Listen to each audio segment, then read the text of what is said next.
देवभूमि जागरण मंच लगभग 15-20 दिनों से जो आंदोलनरत थे, शांतिपूर्ण इन्होंने आंदोलन किया, सहयोग दिया। इनके कुछ मस्जिद की ज़मीन को लेकर और उनके टाउन एंड कंट्री प्लानिंग में उनकी जो नक्शा वगैरह पास हुआ उसके लिए कुछ कंसर्न्स थे, तो उसमें हमने इनको अवगत करवाया था कि हम इसको मॉनिटर कर रहे हैं, देख रहे हैं।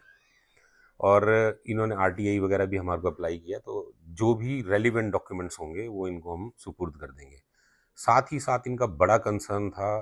फेरी वालों को लेके कि ये लोग गाँव में जाते हैं जी, और मतलब कि वहाँ पे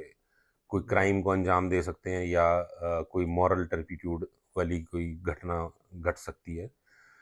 तो इन बातों पे हमने बड़ी संजीदगी से बात की। इन्होंने बताया हमको कि कई बिना जीएसटी के और कई गोदाम चल रहे हैं।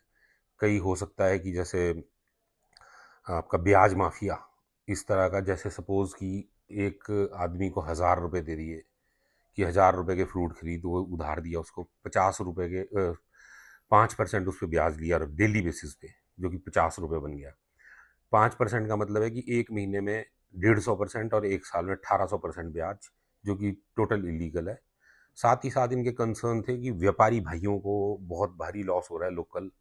क्योंकि फेरी वाले जो हैं वो इलेक्ट्रॉनिक्स की आइटम भी बेच रहे हैं, एलईडीज बेच रहे हैं, चूल्हे गैस के बेच रहे हैं, गद्दे, बर्तन, कपड़े, साड़ियाँ, सूट, जो भी डेली नीड्स की ज़रूरत की चीज़ें हैं वो बेच रहे हैं। इस पे जीएसटी नहीं दिया जा रहा और टैक्स इवेजन हो रहा है बहुत ज़्यादा, और स्थानीय जो व्यापारी हैं उनको लॉस का सामना करना पड़ रहा है, उनके पास कस्टमर नहीं आ रहे हैं। तो इसके लिए हमने सबसे पहले जो है हमारे कंसर्न जो बीडीओज थे, ब्लॉक डेवलपमेंट ऑफिसर्स, उनको हमने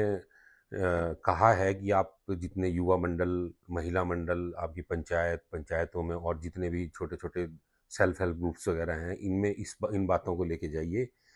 नंबर एक तो इनके पास इनवॉइस होना चाहिए, बिल इनवॉइस, परचेज बिल होने चाहिए, और लोगों को चाहिए कि इनसे भी बिल लें। तो परचेज इनवॉइस अगर किसी के पास नहीं पाया जाएगा, तो मान लीजिए किसी आइटम पे 15% का जीएसटी ड्यू होता है, तो 15 की जगह उस पर 30% का जो है जुर्माना लगाया जाएगा। और इसके लिए हमने आज की मीटिंग में कंसर्न जो एक्साइज एंड टैक्सेशन अथॉरिटीज़ हैं उनको भी हमने कहा है कि आप जो है इसको स्ट्रिक्टली इम्प्लीमेंट करें। साथ ही साथ इन्होंने कहा है कि जी कुछ गोदाम वगैरह यहाँ पे इलीगल हैं, जिसमें इलीगल सामान पड़ा हुआ है, तो उसके लिए हम पुलिस अथॉरिटीज़ और एक्साइज अथॉरिटीज़ को आग्रह करेंगे कि वो आइडेंटिफाई करें कि अगर इस तरह का इलीगल एक्टिविटीज़ चल रही हैं और बिना टैक्स के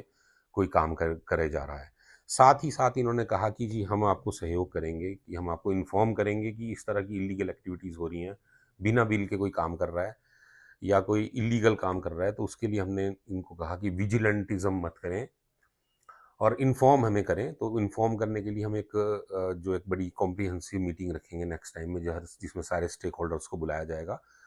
और एक हम व्हाट्सएप ग्रुप भी बनाएंगे ताकि